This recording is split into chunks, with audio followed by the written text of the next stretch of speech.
బ్రాహ్మణులు మాత్రం క్రైస్తవ మతం పుచ్చుకోండి అంటే ప్రచారం చేయవచ్చునా? కాపులు, కమ్మోళ్ళు, రెడ్డోళ్ళు క్రైస్తవ మతం పుచ్చుకోండి, ఇలా గొప్ప ధర్మం ఉంటే ప్రచారం చేయవచ్చునా? దశమభాగం పేరుతో వాళ్ళు బాగా వెనుకేసుకోవచ్చునా? దళితులు మాత్రం మతం మార్చుకుంటే వాళ్ళు ఎస్సీలు కాకుండా పోతారా?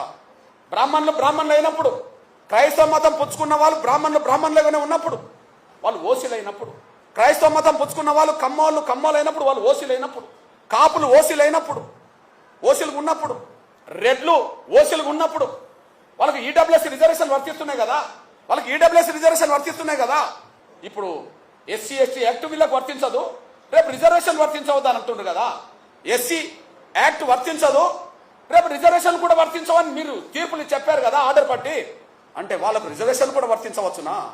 వాళ్ళ కులహోదాగానే ఉండాలనా? వాళ్ళ కులహోదాగానే ఉండాలి. వాళ్ళ బ్రాహ్మణులు ఓసీ హోదా ఉండాలి.